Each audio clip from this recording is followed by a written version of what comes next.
Welcome tonight, everybody. My name is Luke Jensen, and this is the gathering of the INE Network.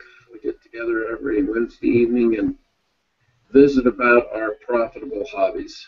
It's a direction and a process that we've involved with each other for years. We've all known each other for a long time, but being able to take advantage of this new technology and interact with each other in this fashion, especially live like this, is just amazing to me. I enjoy it a great deal. We've worked pretty hard at it for several years, trying to make our webinars be a little more effective and trying to help people as they move into the marketplace. I'm the inventor of a high-speed air tool called the Paragraver.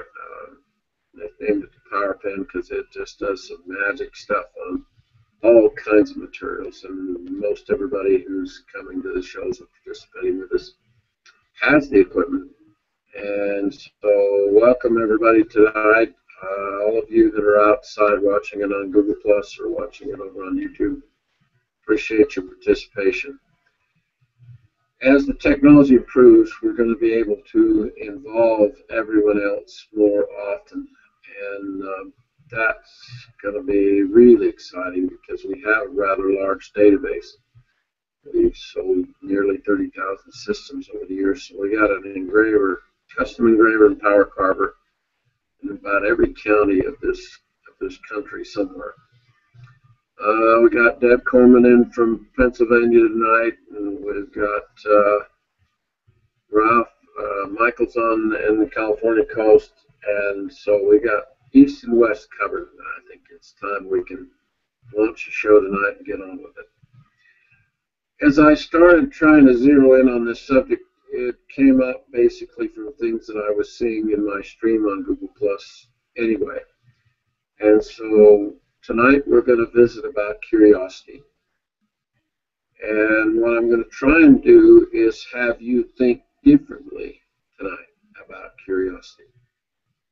I've never met anybody yet who didn't say, yeah, I'm a pretty curious person.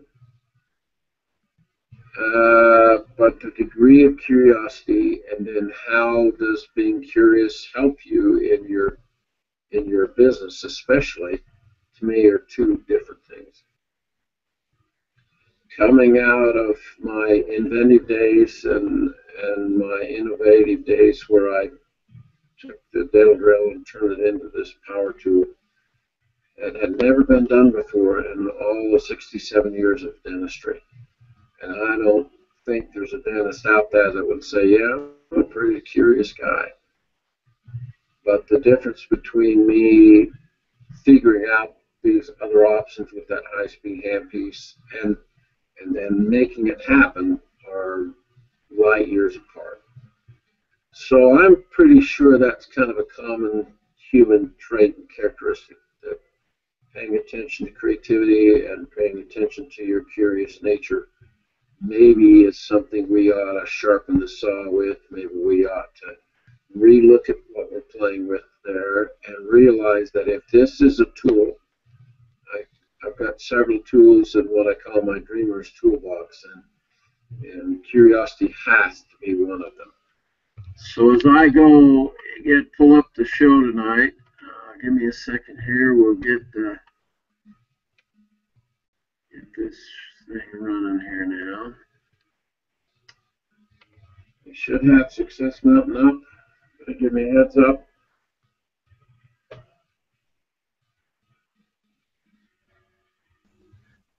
Yeah, the slide is up, Lou. Success Mountain.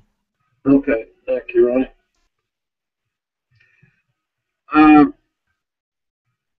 When you cross paths with some idea or some concept, how do you handle it from that point? It seems like ideas come to us, but then becomes this curiosity factor, this playing with an idea long enough to where it really starts to make a dent in your own individual life. From the moment I saw this on a t-shirt at such a poignant time in my life, I've carried that sentiment down the road with me now for 35, 6 years. And it's been such a fun thing to play with. And I suspect each of you have some things like that they're just these unbelievably unique moments that you just never quite forget. Things that you can kind of play with from then on.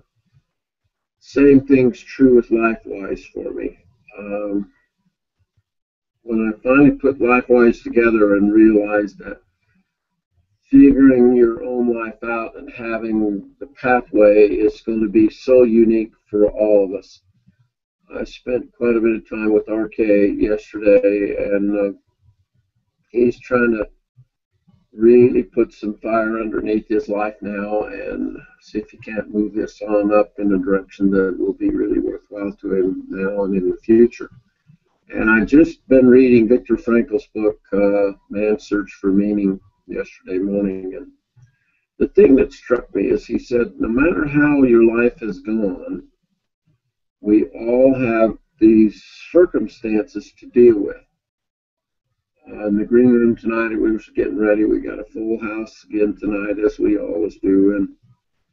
And as we were kind of getting ready to go, some of you are really quiet. Some of you expressed what's going on in your lives at the moment, and yet there has to be that iceberg effect where there's way more going on in your life than where all anyone else is really aware of.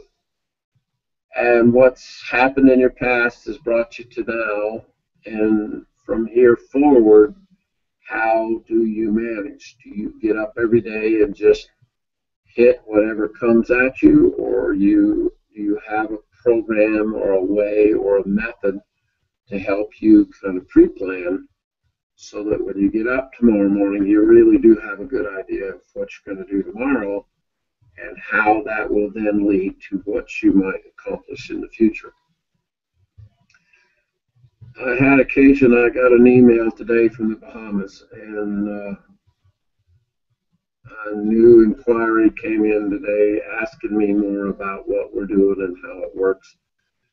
And it was fun to, I mean, they just barely saw one of the shows that I posted over on ourjourney.tv, and apparently it's lit a fire with this person. And so the questions that came at me and the interactions that came at me are ones that I've dealt with for years, literally. And so the answers aren't hard anymore. I know exactly what to say and do to try and help them see more potential in themselves. And when I can toss this concept and put it into the equation, I used it yesterday with RK, and RK had met when he moved to Missouri. He met Bonnie Gibson and knew her and interacted with her a little bit. And I told him about how Bonnie had come up with this design tomorrow today, kind of an angle. And then I got to use it again today with this person with the inquiry from the Bahamas. And I'm thinking, well, as we move forward with every move we make, we should examine our moves always, constantly. I can't imagine the circumstance in any given day when, if you pull out your curiosity tape measure and look at everything with a degree of consideration, all the work that Mel did in his lifetime required quite a curious nature to be able to put things together and learn the skills, the specialized skills that he had learned.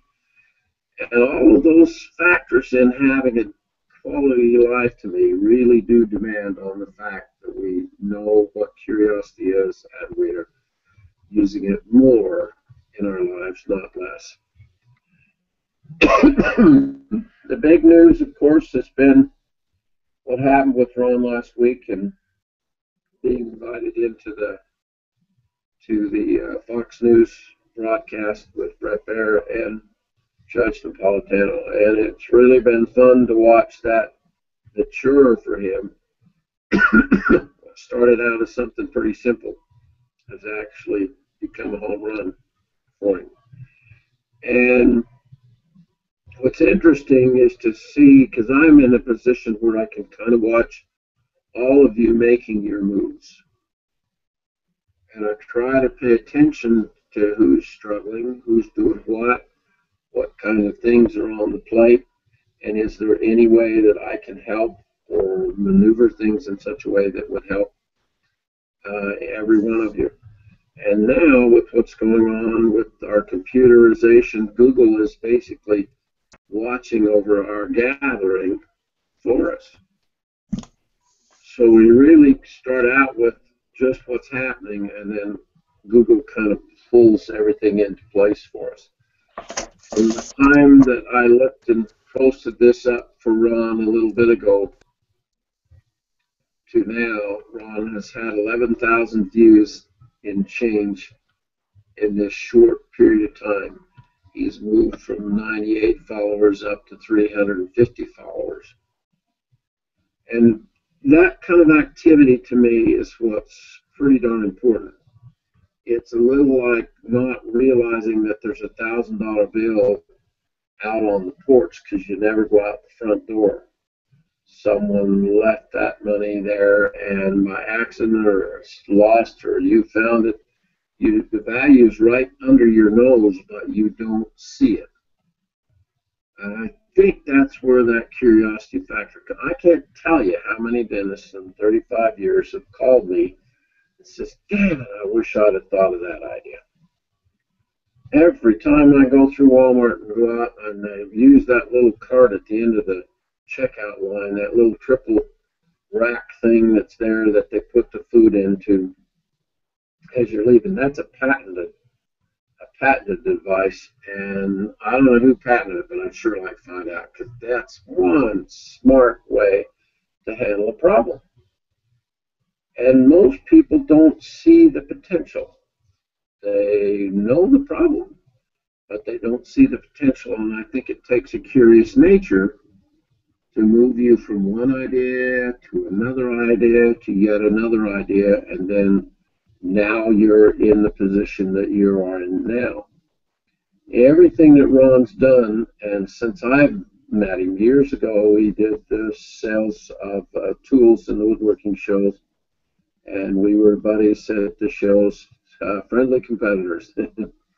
and from that time to now, Ron's worked with his writing, he's worked with his tool background and knowledge, his woodworking ability, sold scroll saws for a long time.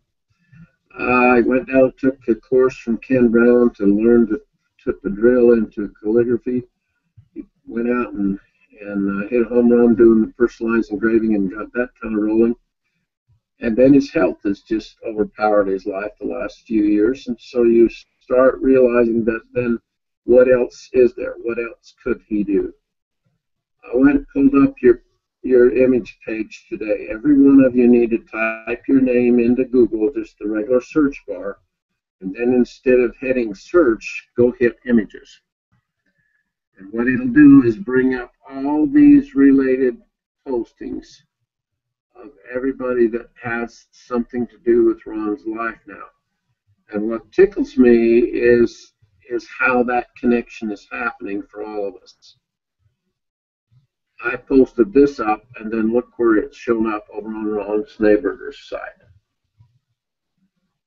So it's a way to kind of measure how you're doing, and these measurements mean you're curious. I wonder what that means. I wonder how that works. I wonder what I can do with this.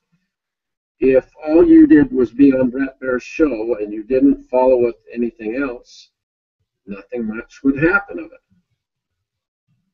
But you're going to be able to watch now, because we're going to work with this and see if we can't mature it into more for Ron. And he's already got some things brewing there, and I'll wait and let him brag about that later when you get to the position where you can, Ron. But to me, that's that curious nature. It's the side of a human being that we don't really pay near enough attention to. I don't know if you remember, I was at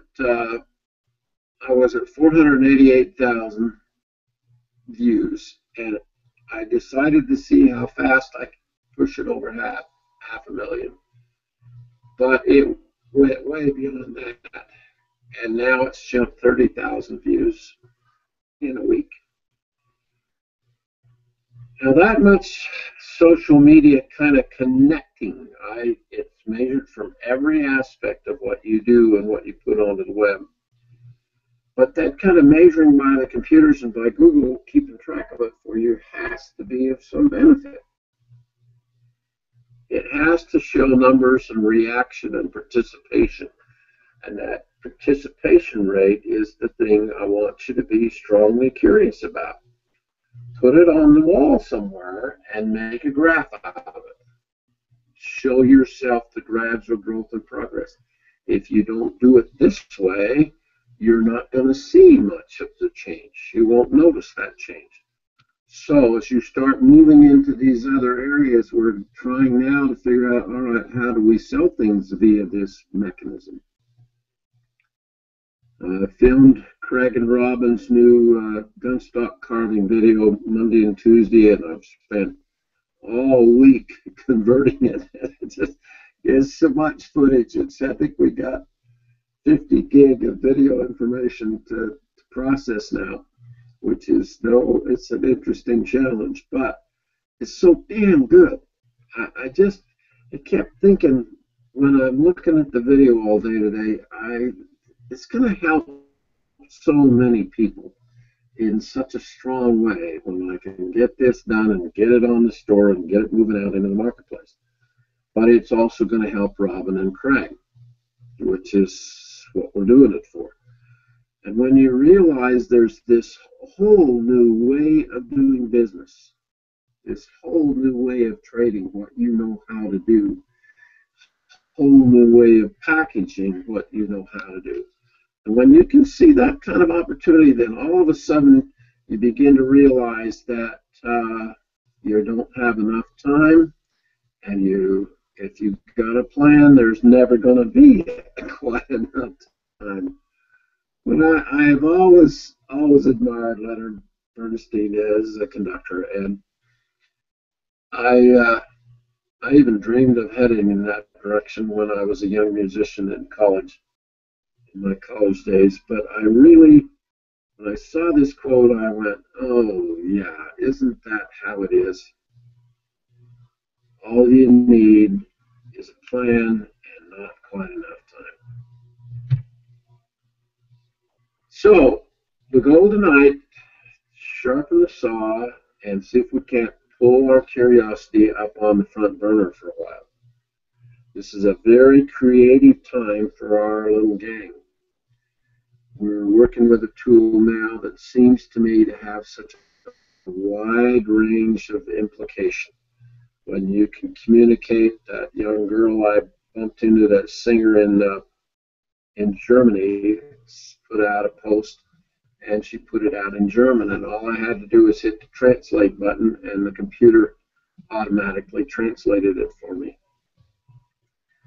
And I thought, I had a friend who basically lost his fortune. He had 4 car dealerships, and he put a ton of money into a company called House. And it was going to be an advanced computer translating kind of device for the Mormon Church. And it was costing $500,000 a month to keep it in the air and try and make it work out, and they never could quite get to it. But I think they had a hand in mixing in the stir, because this was 30 years ago. Mixing in the stir where you can kind of see what the potential is. You can spot that extra, except it's so challenging to try and figure out how can I actually take advantage. I thought this was a fun post that I put up for Craig. And when you realize the trick with curiosity is to try and see and reason beyond anything else you've done before. And with this artistic slant of everything that we play with, can't think of a better way to try and do that than to bump into things that really, really do impress you and stir your individual curious nature. This was posted in my stream, And when I come across paths like this, they go into my personal journal and then they begin to influence me in my thinking. I want you to read this top. This is easy to run out of superlatives with this box. Look how they use the word superlative in the title. I don't think I've written the word superlative on anything I've ever written in my lifetime. And yet it was right here in the title. I thought, God, what a great way to say it. It's a French scarf box, 1891, Paris. A stunning museum quality piece, the best box my store has ever seen, and in the opinion of some of our fellow antique dealers. Currently on sale in the British Isles. Here's more about it from their website. Now, they did bother to post in with that the close-ups. And I thought, oh man, when most of our circle sees something this incredibly good and well done, and then all of us are sitting around realizing this is not power tools, folks. This thing is hand done. But look what could be done, either with ivy or just out and out carving. Look how, remember how we take a number 8 burr and go around the outside to do that outside relief trough? Look at that. And then look how these little marks are made. These shadow marks are put in to give it that element of curvature. Now, I'm going to bet you that if you don't snag this picture tonight off the show and drop it over into your journal, it's going to be gone. The only way it might come back to you is that if you bump into the opportunity to do a custom handmade box, you might say, oh, that was on loose show. You might come clear back to me and say, if you got that picture, that ivy picture inlay work that was done on that scarf box, and I would have, I'm going to have it because I covered this base. But if we're talking about a show tonight about curiosity, with these two pictures, just these two images, what are the curious spark plugs that should be going off, the fireworks that should be going off in your head? Don't you want to know who made it? God, that lights up my brain, because this is the kind of stuff Jack Solomon collects. This is time, the stuff that wealthy patrons go after these kinds of things because no one else has. And I want to know how much it's selling for now. I want to know what's the retail on this thing. And I will go find out. When I get the curiosity and it hits me hard enough like this one did, I'll bother to go chase it down a little bit. They also had this crystal engraved piece of crystal in their shop. And they appear to me to be a fairly high-end antique store in Paris. And so they've got this deer on here, hand etched, and it's Danish crystal with this hand etched image on there. And then they put this on to show that it had been hand engraved and hand signed. And that's probably what they're going to say makes it worth so much, as the artist actually signed the work. Look at, not so good. I was just startled by they're making a big feature out of that, and I went, okay, that was really scribed on with the diamond point. There's no way that could have been done any other way. But how can we do it differently? Tammy and I pulled up Veranda magazine a couple of days ago at the bookstore, and Erica's got her ad still in the end of Veranda. She's now raised her bowl that she writes on this edge. A friend may well be reckoned a masterpiece of nature, and she's getting $165 a piece plus shipping and handling. Same ad, same position, same everything. Nothing has changed except the price in nearly 23 years now. So that curiosity should really try and help you get beyond this picture and this image. I thought it was kind of a cute way to say it. But we're all lemmings. We're all penguins. You see it on Google and Google Plus and Facebook and everything now, and tweeting. If somebody's doing it and it's trending, then what everyone does is put down what they were working on and try and get involved with the trending. And I'm going to plead with you not to get swept overboard that way. This whole thing, that stream you have every day in Google Plus, I would hope that you're looking at it every day and picking up on the connections that are between all of us that are playing creatively together. But don't let that stream swim you away from what you've basically been trying to build into your life. Never forget the number one thing you're trying to do is develop and grow your name and reputation for what you do, what you're famous for, what you're good at. So almost every post you make could have a slant that then says or indicates something like that. Google watches every word you say and every word you put up. So pay attention to that. I don't think it's as helpful, at least it appears to me so far, that your reposting of someone else's words and a few words entered to me don't seem to have quite as much affected your overall visibility as an original post. So once a week, pick out a subject. Okay, it wouldn't be a bad idea if every one of us talked about curiosity for the rest of this week. And then we can pick out another subject. But do something individually created with a graphic image and some 2 or 3 paragraphs of information that encourage another person to be more creative and be more curious. When you look at this kind of a graphic image and this post comes up, most look at it and go, wow, cool photograph. And then that's as far as it goes, and they move on. And I'm going back, what else could you express this way? Is there a teaching story with what this image, which you see here?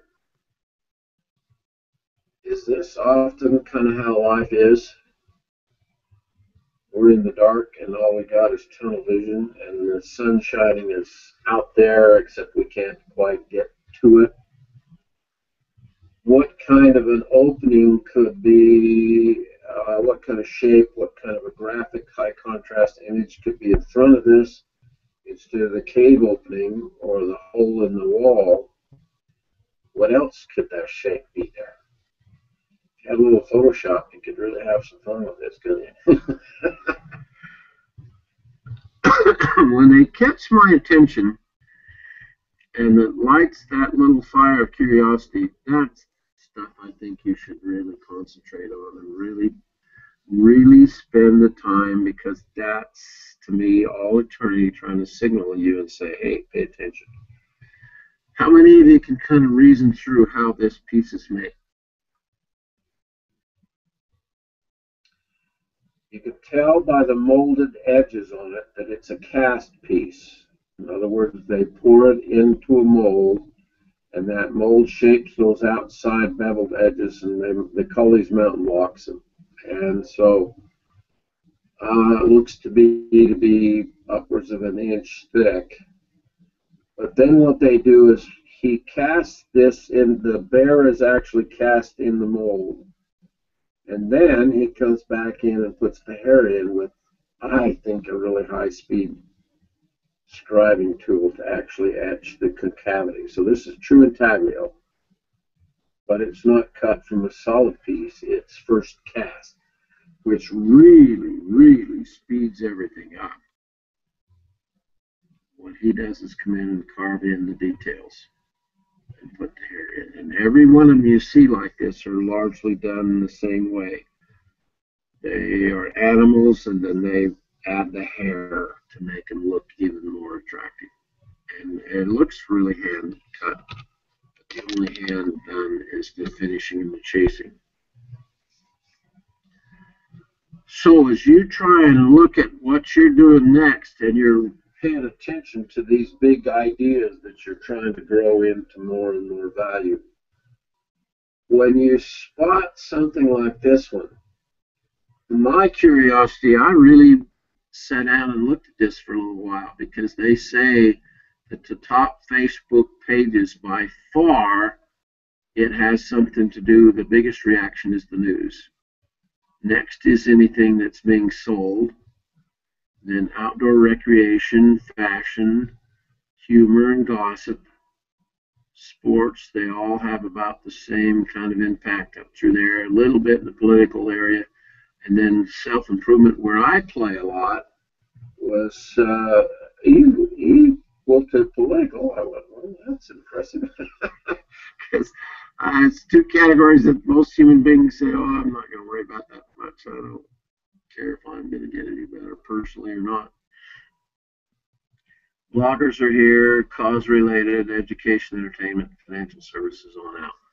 Now, I kind of question hobbies here because it appears to me that isn't outdoor recreation kind of hobby. And I've seen the other graph put out by USA Today that says that the third leading use for the internet is people searching for information related to their hobby. So this graph seems skewed to me. Kind of was basically probably helping the news. And so what I'll do is I'll curious about it, so I start watching for it. My thought tonight when I saw this image was, what's beyond what you can't see? What's that fuzzy part back there? Neat, upfront, dramatic photograph and image, but there's more going on there. And look how strong that is in the background. Now, if you're a painter or you're trying to draw this, then all of a sudden that background really begins to make a difference. And I'm going, that's the seeing beyond what you can see easily. Curiosity is the weapon that allows you to see beyond what you can currently right now see. And I thought I'd throw at you, because I see it often, Einstein used the word consistently in his life. Curiosity is a delicate little plant which, aside from stimulation, stands mainly in need of freedom.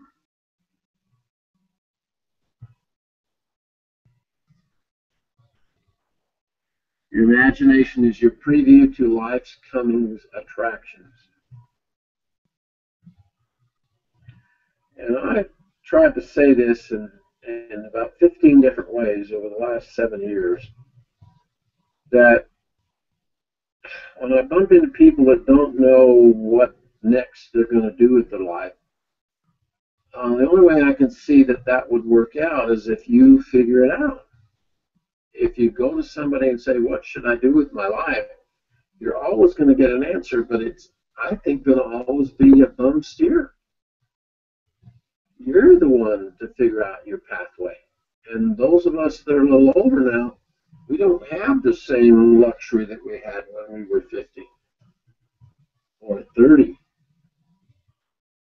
We're on the other end of the hill now, and it's really important to realize that you will create the images. You will bring to you, if you're paying attention.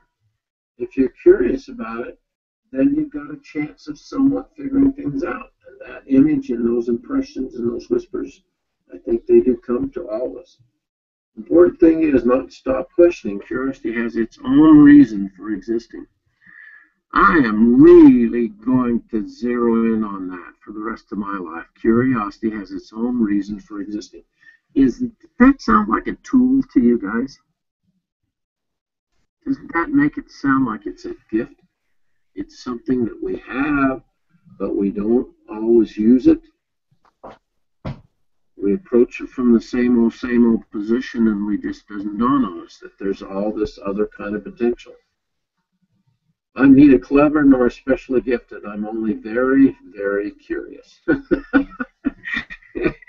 And for Uncle Albert to say it that way, I thought was rather humorous, because there's almost that implies you can't have enough curiosity. You should be suspect of everything constantly, and not from someone else's position. It's from your position. I wonder about that. I wonder why that. And I'm always saying off the wall considerations when I'm around town. And I'll say, God, I wonder how many people have driven this road today, or I wonder how many people walk in and out of this store now. Or I ask questions constantly, and no one ever knows when they're an employee. They don't know the answers to how a business works. And I'm going, God, I couldn't stand that. I couldn't stand working for a store that I didn't know how it was basically doing. Then I stumbled onto this one, and I just couldn't resist putting it up today. The result, the trouble with quotes on the internet is that you never know if they're genuine. We can. I chuckled at it. I think all three of them would be upset with that particular slide right now. That's probably the truth. You don't really quite know if somebody's got it right or not. And this one is for sure truth. It's a miracle that curiosity survives formal education. It's not that true. It's okay to be a loner. It gives you time to wonder, to search for the truth. Have holy curiosity. Make your whole life worth living. I'm going to zero in on that holy curiosity too. I really, these two sentiments I found when I was going after these slides are just perfect for what I want to chew on now. And the things that I want to try and see if I can't see even new perspectives, even new opportunity. I sent off my book to Dave Green, who's the owner of Hobby Lobbies, Friday. And the proposal is that I be able to distribute opportunity intersection down through the Hobby Lobby stores, because they don't have anything in the stores like that. And a lot of people around me, as I've expressed that I was going to do this, they would say, well, they don't have anything in the Hobby Lobby stores like that, so they probably won't do it. And my attitude is always, good hell, if there's ever a place on the face of the earth you want to try and sell something, it's exactly at the point of it. 1,000 retail stores, and they don't have something quite like that. That to me just smells like opportunity. And you don't know, if you don't do it, you for sure get a no. Curiosity is one of the great secrets of happiness. Oh, God. We're messing around here with a tool, and we're messing around here with a concept that can change the course of any given day. You're going through your life with all your normal hubbub, all the crazy stuff that we deal with and tangle with every day, and yet all of a sudden this opportunity thing shows up because of curiosity. Almost always it's a way of seeing differently than how you normally see. I have no special talents. I'm only passionately curious. Doesn't that sound like a religion? Doesn't it sound like a habit? Ooh, that's a pretty good idea. The curiosity habit. That's a fun way to kind of look at it. I want, when we get through the slides, I've got a few less slides tonight, but I want to talk about the options and the things that enhance your own creativity. So as we get finished here now to talk about it a little while, our mixture of conversation is so important to what we're doing here. I want you to come and be involved. If you're not used to public speaking or you haven't stood on the stage very often, you need to try and move yourself in a position where you can do more of that. But surely what I've talked about so far in the slides and the comments that have been made so far have initiated some thoughtful consideration of the word curiosity. I'm pretty convinced that most people don't get as much out of their curiosity tool because they don't stay with it long enough. I will play with these three sentences that I pulled out of these Einstein slides, and they will go into my journal as a separate page in the journal, and then I'll run across them from time to time as I'm going back to the journal, and that will continue to keep my mind on what we're talking about here, because it's pretty easy to just say, well, it shows over in that. And you don't get nearly enough out of it unless you really come back at it more and more often. The huge question is, does our mind create our own original thinking? Every thought you have just comes from that brain of yours. And the ideas you've already had in your life, and then they bang around, and somehow the subconscious puts them into new connections, new combinations, and whammo, all of a sudden you got a whole new idea. And yet every great contributing artist and inventor has said those thoughts came to me. The David came to me of what was in that stone and what needed to come out. And I think our brains and our soul and our spirit are a mixture with something greater than what we are. And that mixture of ours of reaching out with our brain with questions, with our seventh sense of imagination, isn't like handled and dealt with our intuitive sense, our sixth sense, where it comes back to us. Questions are answered by our intuitive sense. I stopped by the library and picked up this is Architectural Digest, Robin. You should pay attention to this. This is a new editor at Architectural Digest. So this direction and steering of Architectural Digest is now going to be someone new who takes over the house. And these are her words from her editorial. When it comes to style, individuality is what matters most. Now, I'm going to nudge in this direction more because a lot of our business comes from designers and architects, and their dominant mouthpiece from that very old, really historic classical magazine, Architectural Digest, is one that more of us should mix more with.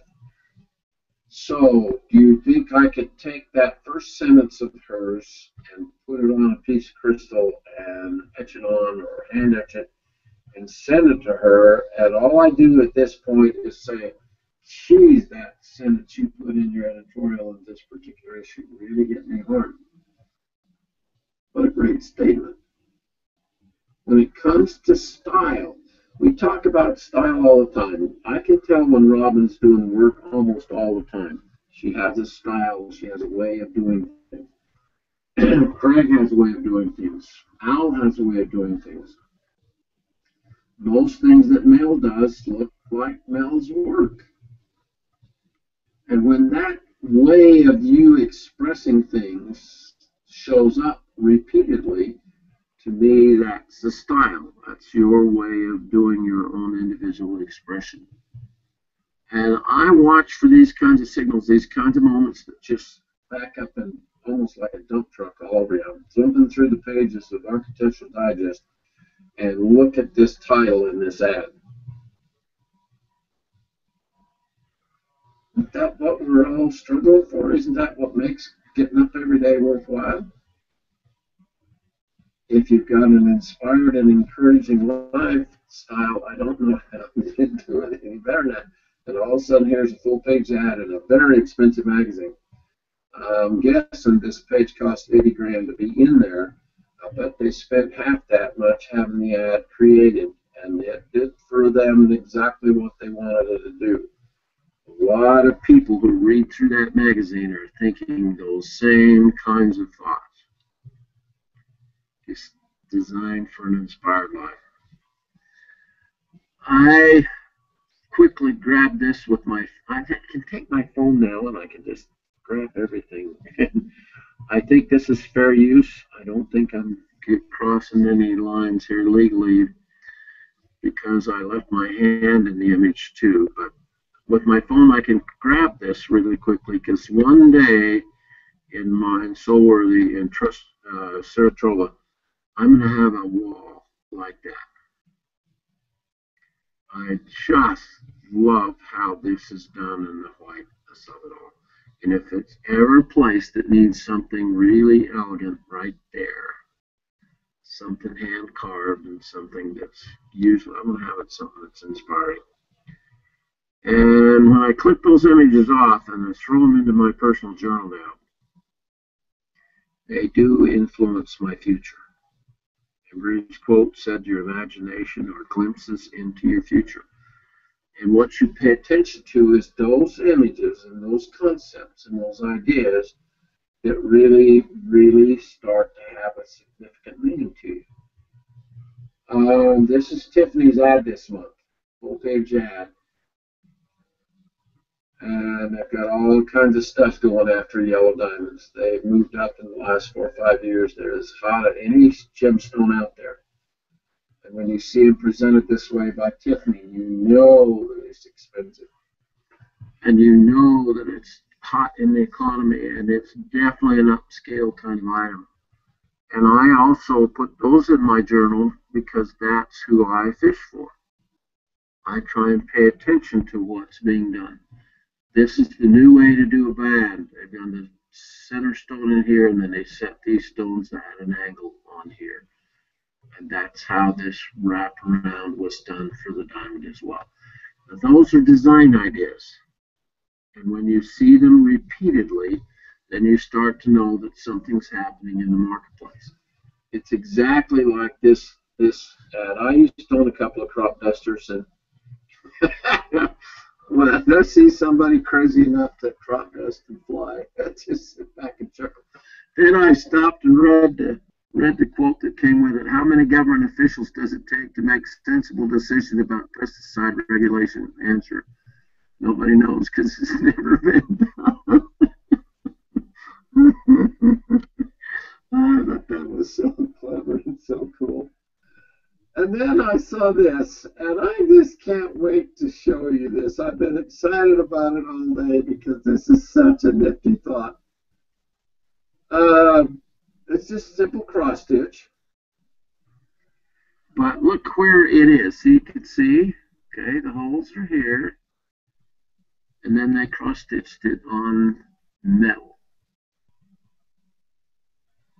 Now, if that doesn't turn some batteries and some creative juices over for all of you, I don't know what the hell would. That means we can put cross stitch anywhere. Years and years and years ago, I thought about perforating an egg and then cross stitching it on, and I went as far as putting the holes in an eggshell to do it, but I never did anything more with it. But can you imagine what an incredible egg it would do to do that to that surface? Look at that again. Let me go back and show you. Isn't that absolutely clever what they got going? But what are the other options? You ever seen fabric, cross-stitch fabric sewn on a wood panel? You just happen to have a really whiz-bang tool that would perforate that really accurately and make the matrix that would then allow you to put the cross-stitch up over here. And what an amazing, unique piece that would be. Now, I'm trying to help you with a perspective and a slant that will get this curiosity thing in your life going. Because you could put this concept anywhere. Anywhere.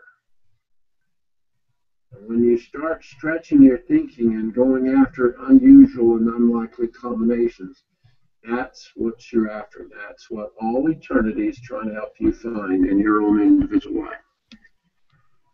From the moment I played with that stupid handpiece for 8 years. I cut people's teeth and hurt people for 8 years straight with that stupid high-speed right-angle tool. It's a Midwest handpiece. That's exactly the one I use. And then one day I walk in the lab and I hold the handpiece up on that 2-foot piece of plastic and stuck a turbine in the end of that plastic tube and held it up straight. And I went, damn, the world needs is a straight high-speed handpiece. And it literally made millions for me. And if you can somehow realize you're that close, there's a 90-degree bend in my thinking is all. That's all there is to it. And why in the world did the entire dental industry miss this other direction? One of the first times in history when the secondary application, the secondary thinking is going to outstrip the original innovative thought. At some point, one day, there'll be more people playing with the straight high-speed design than there ever thought of being right angles in the dental industry. When I see a picture and an image like this, I just go, that's just so clever. That's just really, really neat. But it will be gone. And this extension of your creativity, this extension of your thought, you need to stretch this on into what other ways could this be expressed? What other ways could you do this with an artistic kind of perspective? What other kind of graphics could be also done like this? And if you don't bother to do something more with this image than just see it tonight and then it's gone forever, I guarantee if you keep coming to shows, this one will come back. Anybody guess about what time of the year it probably will come back? I'm sitting back going, I bet you I can stretch it forever, let her into a whole new thing with that one. And that degree of curiosity should then lead you to even more. So now what? Now, don't get any ideas. You don't need any more dogs. I thought this was just about the cutest photograph of a mom and her pups that I've seen. And I love these dogs anyway. But when you have an image that grabs your head and your heart that well, that much, don't let it go. Don't do it casually. Make your curiosity get the best of you and keep it in your life and chew on it and work on it and think about it from time to time. You'll be really richly rewarded, I can promise you. This has something to do with your future when some individual image really strikes you.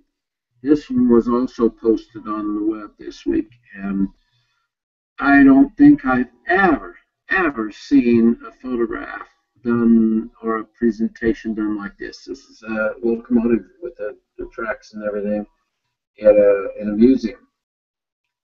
So it's up above the ground and up above the surface. But as a kid, I used to put pennies on the train tracks and mash them flat and try and find them after the train went. How you can't only get about 1 out of 10 when the train's really going. So you try and look for places where they're just starting to go. But I'd never seen a photograph done quite like this, and I was very intrigued with how striking it was, how good the graphics are, and how appealing they are in that kind of a shot.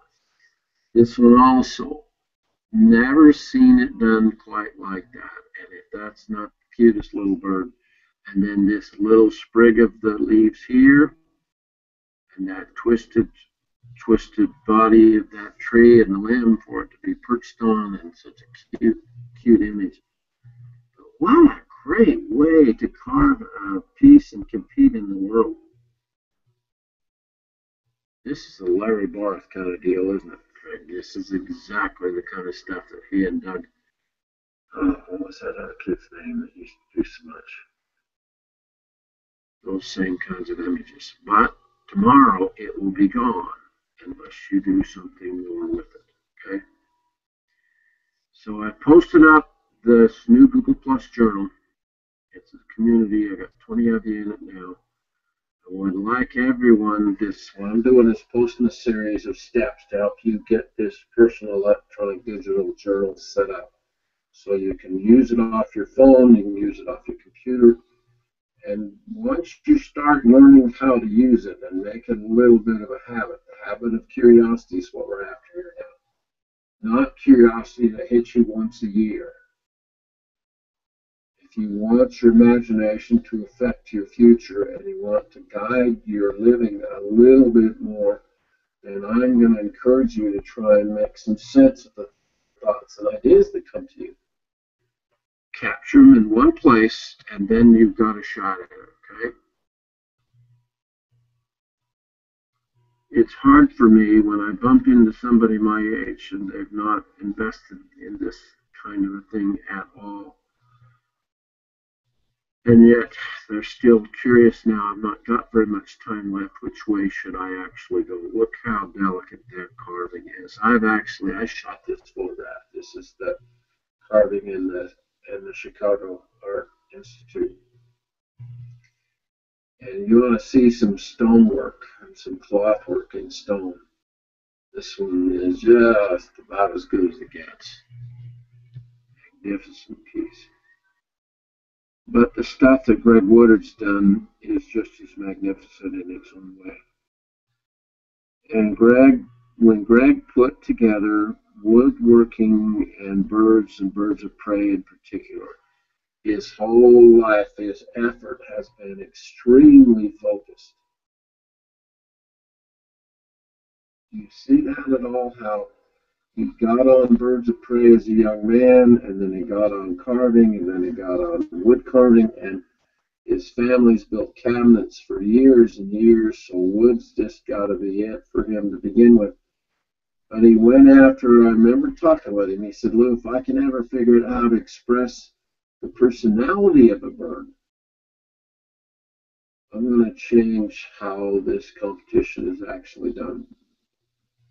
And as I watched Greg's career explode, because we were there, Keith and I, Craig's dad, Keith Cohn and I, were at Ocean City, Maryland, when Greg won this competition.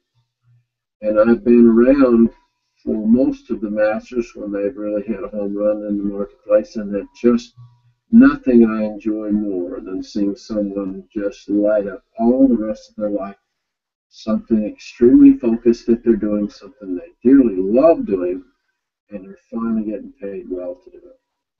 Just is almost nothing better for me personally than to watch that happen. When I went up I was writing in my journal yesterday, and Tammy bought my leather journal from me at Woodcrofters. This is in Aurora, New York, just right next to Niagara Falls. And this is Albert Hubbard's campus. This is where he had 500 artisans who were doing furniture and leatherwork and printing and all kinds of incredibly cool stuff. And this bronze is of Da Vinci, is sitting out in the courtyard. And I took these, well, it didn't take me, and Tammy shot that photograph in their hotel. They got a beautiful Art Nouveau hotel there that you can stay in. This image was what Roy Crofters came up with. I suspect it was Albert Hubbard's design, but I don't know for sure. But Roy Crofters is keenly made. That symbol, you couldn't put that on. That was their brand in those days. This was handmade. But it meant keenly made, which meant masterful level of productivity. And I still would like us to come up with a brand that's got something to do with that same thing. Maybe what we do now is keep the crosses and put the hands right there. I don't know. But along the same sentiments that they had 100 years ago are the same sentiments that I think we are playing with now. And the large degree of the stuff that you do now, the things that you're practicing on, the efforts you're trying to make to begin to see how can I do that differently? Is there a way that I could basically change what I've been doing, come up with some new thing that basically then would define all the rest of your life with your artistic expression. It's going to require your curiosity first and foremost, is it not?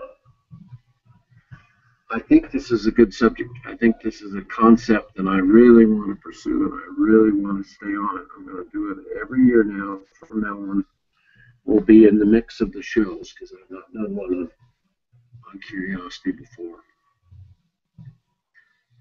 If you're not well into the dream and you're not well into building a business plan for the rest of your life, will you please do that? Will you take the time to make the plan? Remember what was in the slide with the conductor? If you want great things to happen, all you need is a plan. You've already got not enough time. I already know that. Maybe you'll be blessed at some point. When Wally Goddard walked into my life with Dog's Hatchery, this thing, he put it in my hands, it drew tears. It still does. Because what curiosity requires most of all is that hatching. It requires that incubation period, that tender care, the control of the circumstances. No negative, no negative, no negative, okay? You can't have negative coming at your curiosity and your imagination and your future. You're going to really mess things up when that's what's motivating you. So the control of the circumstances around your thinking is what you're after, to be able to come up with these new thoughts and these new ideas.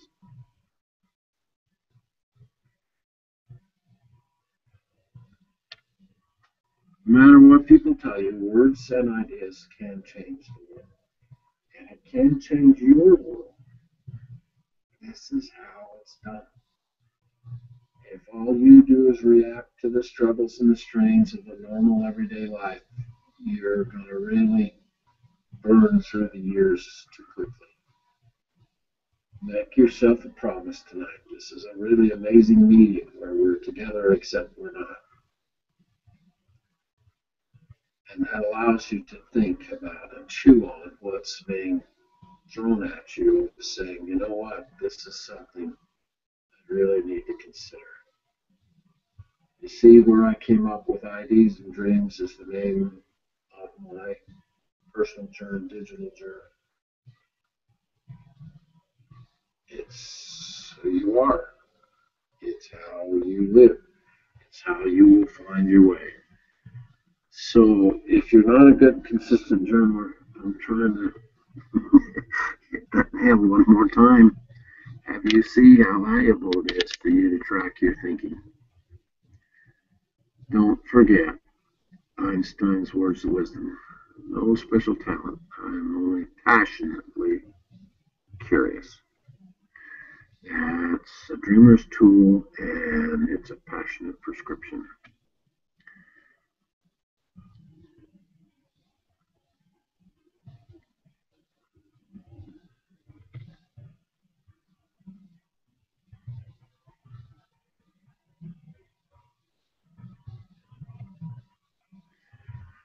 I posted this a little bit ago and got a good reaction off of it.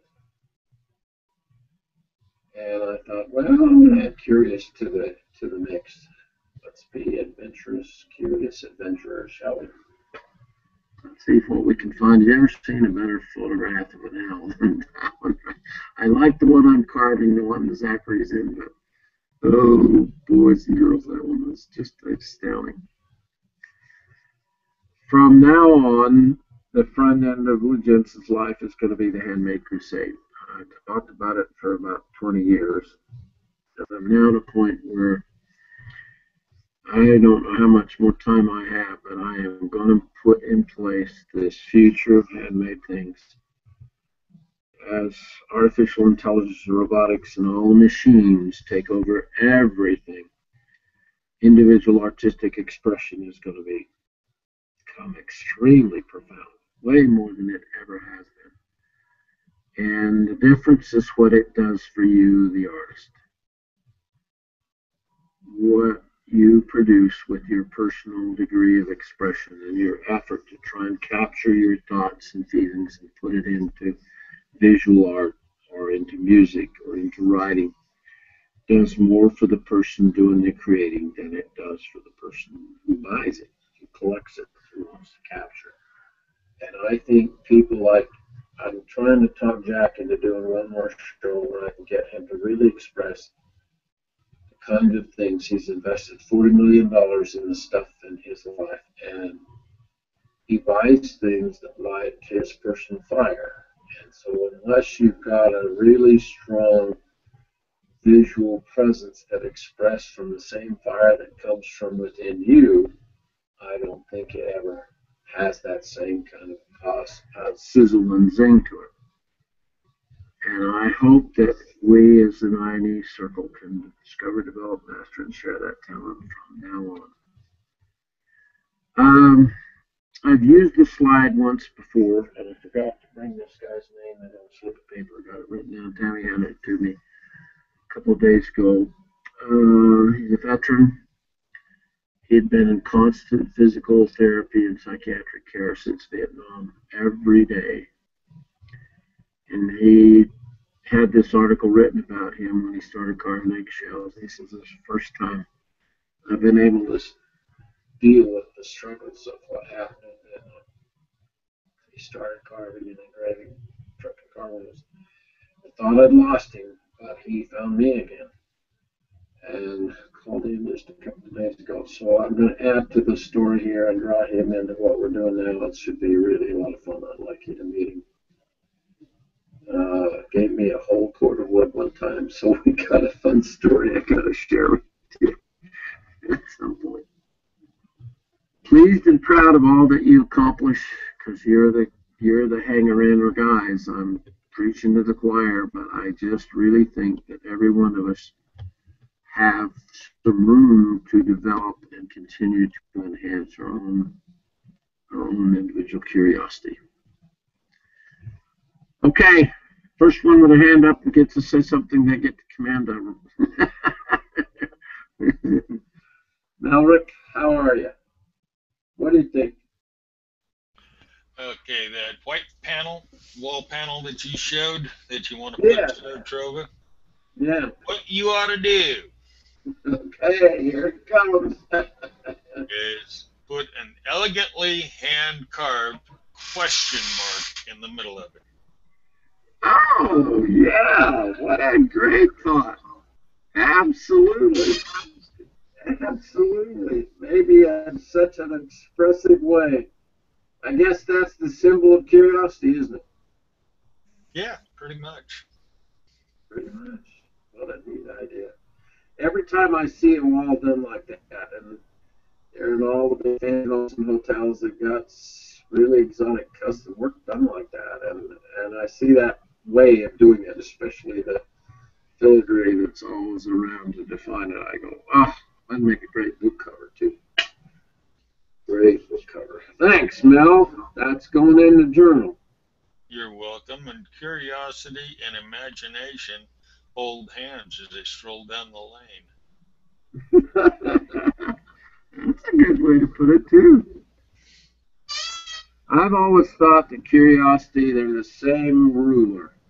And one end they're a stirring stick for your new ideas, and one end's the unlikely combinations, is unusual combinations, imagination. Curiosity's a little bit more back with the normal combinations. But they're a magic wand, they surely are. Fun subject. Anybody else got some comments? Robin. Let me see if I can unmute. Can you hear me now? Yep, you're live. Okay. One thing I was going to say was back when I was in art school, one of the things that they required us to do was to spend X amount of time in the library just looking through books and magazines, just trying to find new ideas. And we had to actually log in and get something signed proving that we had been in the library, and all we were supposed to do was look through books and magazines to get new ideas. And it was interesting to me that that was part of the curriculum for that. And then later on, I was reading a book by Rob Breesney, and he talked about something he called a whirligig, that you should go on a whirligig at least once a month, and that was you were supposed to go to all places you had never been before. You were supposed to drive down roads that you'd never been before. So if you're going into town, you were supposed to take a different route. You were supposed to go into different places to eat and different stores and all of that, just to expose yourself to different environments and get different ideas to enhance your creativity. Yeah. Isn't that what the Google Plus stream is? Yep. You don't know yet what's coming up, but most of the stuff posted is pretty creative stuff. Yep. And it always triggers a new thought. I'm sure that's what I'm addicted to. But take them from there. Do you still have any of those images from your art school days in your life? Yes. Okay, that's the trick. That right there to me is the enhancement of that skill. It comes back to serve you, doesn't it? Yeah, it does. Never quite forget some of those moments. They're really, really strong triggers, and I think they're ideas and concepts that then come to us. Maybe it's just our, I think so. I think it's coming from somewhere else. Lance? Thanks, Robin.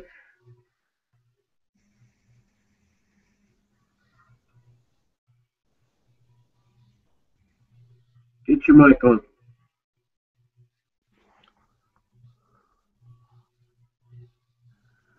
Can you hear me at all? Getting your audio. Yeah, now we can. There you are. Now? Okay. I don't know why it cut out. I was going back to that crystal that had the polar bear in it. When you said, how did they do that? You know, it's funny. That's where the major part of my curiosity in almost anything is when I see something. How did they do it? How did they do it? How can I do it? And it almost gets a little too analytical sometimes, but I always want to know how something is done, and sometimes I can't appreciate how well something's done. I just got to know how they did it first. I don't know why. And I think that can take a little bit away from something sometimes if you let it get too far, but I really enjoy learning how to do something or how they do something. I think that adds so much for me. That's neat. Well, you have a really wide range of interests, Lance, and I've noticed that in you, and that's an asset to you. But you sure need to use the analytical stuff too. The exploration. It's tough. Yeah, the exploration of romance and enchantment and the words that are ethereal in meaning are where I think the rose-colored glasses come in. You know, it's too easy to say, well, there's just not enough happening in my life, and yet I think every one of us are way more opportunity floating around us than we even realize. Good to have you on board. Anybody else got a comment they want to make? Ronnie? Yeah, I think being curious is why we're all doing what we're doing. You know, it's you know, somebody showed me an article about Ken Brown making money engraving calligraphy in stores, and I was curious and dug into it more and called him. And then when you get the tool, it's like, okay, what can I do with this? You know, it's but I think we all have that, and that's part of an artist attitude. I think we can all sit down and say we all have this curiosity. And I think that's what makes us who we are and why we're in a group that we all feel that have this same feeling of we're curious about different things. So isn't then we represent a wide range of reflection of a subject. All of us are looking at the subject of curiosity tonight from our own perspectives and our own habits. And yet the comments, you know, what Mel said about the word question or the symbol, the question mark symbol and stuff, you know, putting this show together, I've not thought about the question mark part of the image, what's going on with the representation graphically of curiosity. And I'm thinking there sure must be more, got to be way more that could be the hieroglyphics, if you will, of a curious human being. Sounds fun. Thanks, Ron. Danny, what's Yes. going on in Pennsylvania that's curious? Is there anything curious about Pennsylvania? Oh, there's always things curious about Pennsylvania. I think it's the most curious state I've ever been traveled through. I love going to Pennsylvania. It's definitely more reserved than the rest of the nation. Let's put it that way. Yeah, it It's hard certainly to is. break some of the nuts. Let's put it, the thinking out In there. your, what were some triggers in your artistic career, both with your writing and with your painting, Triggers. that helped you with curiosity or helped you to pay attention to it more? Did you I do think it was anything in actually. training? I think it was my father. He was very artistic. Okay.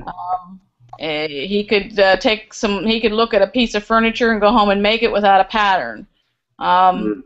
He would sit and sketch us when we were little kids while he was watching television. So I think that's where it started.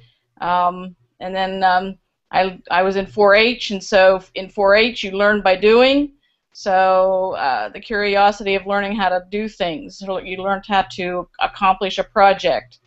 I did sewing, so I had to create my outfit and put it together, So, and then that just went over into the drawing part, which I always like doing. And I had a wonderful experience this week.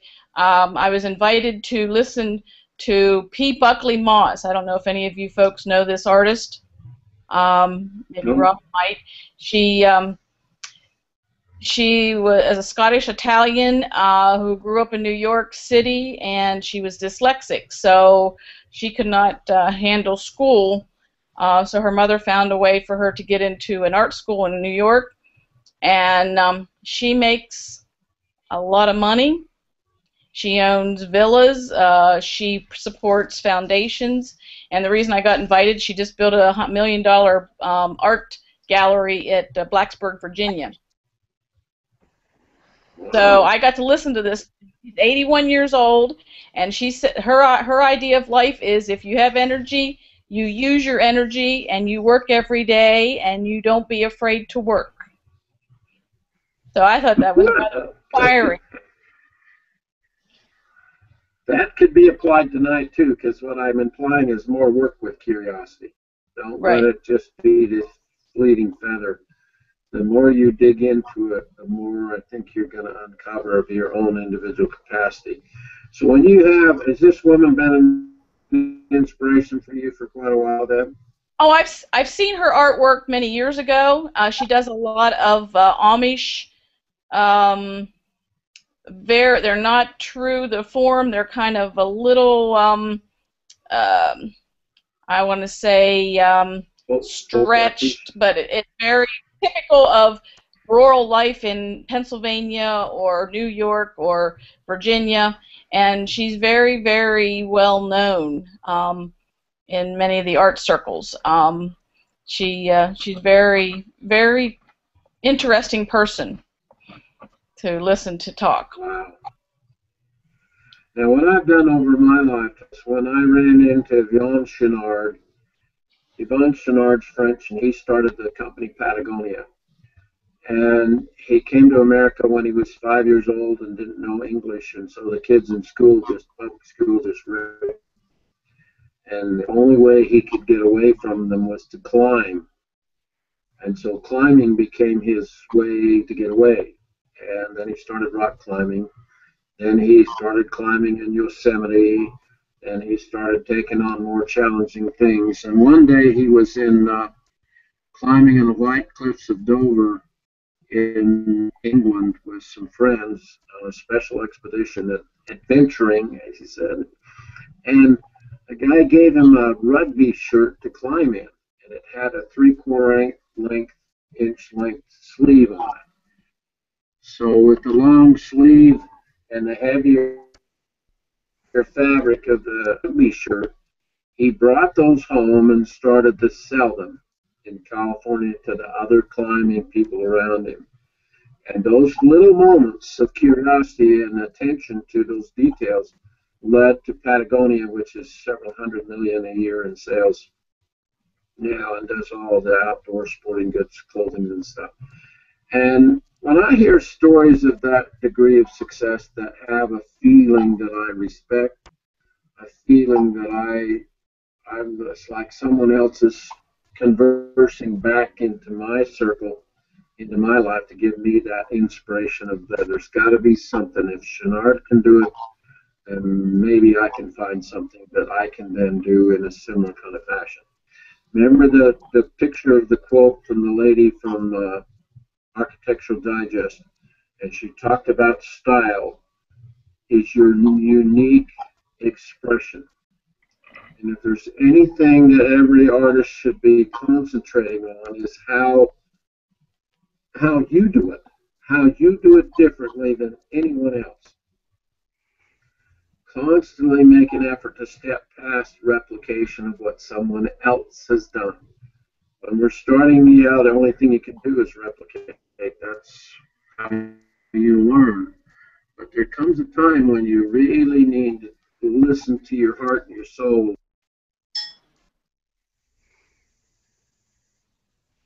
Uh-oh. Yeah, we lost him, I think.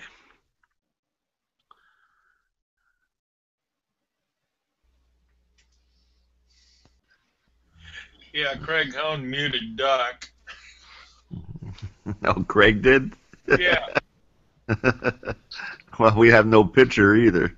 He must have cut his camera off, too. He's smiling and I have a picture. got his mouth open. Oh, yeah, there he is. He's down in the film strip. He's talking away, but we can't hear him. See, I bet he was being curious and pushing buttons. That's what happened. That's what happened. It's all about He's well known for it. New. Okay, is it back yet? Yeah, you're back. Craig just I'm not muted back. Robin. I think everybody's pushing buttons now. It's probably time to quit. Anybody else got anything did anything tonight nudge your own curiosity and a desire at all to play with this idea a little more now? Let's put it to work. Let's see. I'm curious what we do together. I see a lot of individual stuff going on Google Plus, and everybody trying to develop this following thing. But I don't see the same working together that I think we're playing with. And I would really appreciate your participation that way. Your comments, your plus wanting, your reposting of what's going on. Get your personal journal, digital journal done up and sign up over there with me in that community. I'm also posting the idea of then the very next step will be to have each of you do a community. Community is the new version of a blog. It's exactly what it is. And it's a lot faster and a lot easier to use than having a website and a blog. So as you get that combined with your page that we will then begin to put pages underneath your efforts on Google+, you are all building your own stores on the web right now. It's what's happening.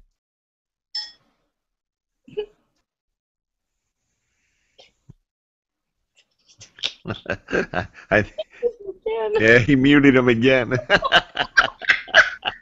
Right, quick question. How do you do that, Craig? How does he do that? I gotta figure that out. That's pretty cool. Practical joker, it seems like. Yeah, well, Doc's Evidently, he doesn't like what you're saying. I guess so. That's probably time for me to end. and we're still It live, doesn't say guys. that I can see it. Yeah.